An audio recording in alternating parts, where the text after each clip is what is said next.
Hey everyone, welcome back. Ready for another deep dive. Today we're going exploring this text called the Bhaja Govindam. Oh, it's a good one.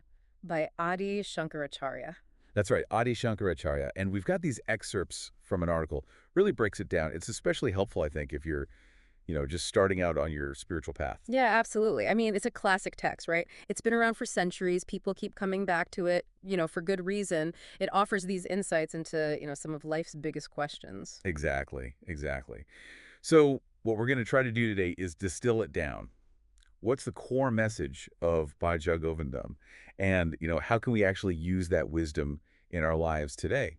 So there's this great story about Shankaracharya that kind of sets the stage for the whole text. He's in Varanasi, and he meets this old scholar who's totally engrossed in studying Sanskrit grammar. Oh, I love this story. It's so good. And what's interesting is how Shankaracharya reacts, right? Totally. Yeah, I mean, he could have just admired the scholar's dedication, right? All those years devoted to mastering this complex language.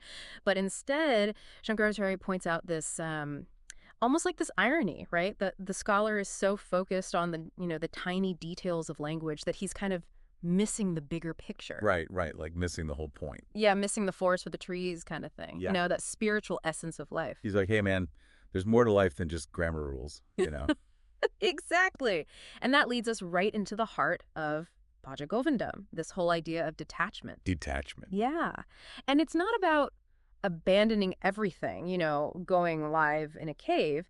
It's more about shifting our focus, right? Yeah. From, the temporary stuff to the eternal, Yeah. from the material world to the divine that's, inside us and all around us. I would say, yeah. So, I mean, how do we do that, right? Well, that's where the metaphor of the water droplet on the lotus leaf comes in. It's such a powerful image, right? Oh, yeah.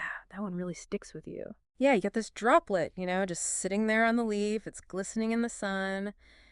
And then PFT, it rolls off. Gone. Just like that. It's a beautiful way to describe how impermanent life really is. Absolutely. Our stuff, our achievements, even our identities, it's all like that water droplet here, one moment, gone the next. Okay, so how do we actually, use that understanding in our everyday lives? Especially when it comes to all these attachments we have. Well, I think it starts with awareness, right? Like really recognizing that everything is constantly changing. I mean, nothing stays the same forever. And when we get that, I think it helps us loosen our grip on, things that we tend to cling to so tightly. And, paradoxically, there's freedom in letting go. Yes, there. I'm trying to think, where else have I heard that? It's like that line from Autobiography of a Yogi.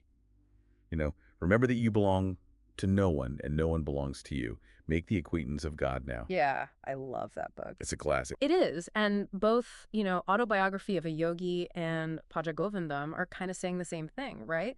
That that true connection comes from understanding our spiritual nature, not from clinging to, possessions or relationships even, because those are temporary too. Yeah, they're important, Of course. but they're not everything. Not everything. Yeah.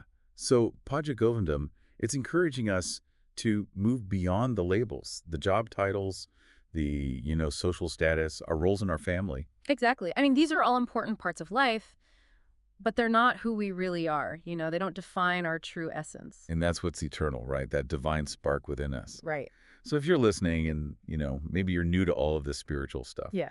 or maybe you're just feeling lost, unsure, Bhaja Govindam is a great place to start. It's like a roadmap. It really is. It gives us this framework for understanding ourselves and our place in the universe, Mm. And then from that understanding, we can start to cultivate a deeper connection with the divine. Exactly. So we've covered a lot today. We talked about detachment, the fact that life is constantly changing, impermanence, and how important it is to understand who we truly are. But I think it leaves us with this really important question. If our time here is fleeting, like Bhaja Govindam suggests, Yeah. what steps can we take, like today, to cultivate a deeper connection with the divine, both within ourselves and in the world around us? Great question. What do you think? Well, I think that's something for all of us to ponder. I agree. It's an ongoing journey, right? It is. It is. Thanks for joining us today. Thanks for having me. It's been great. Until next time. See you, guys.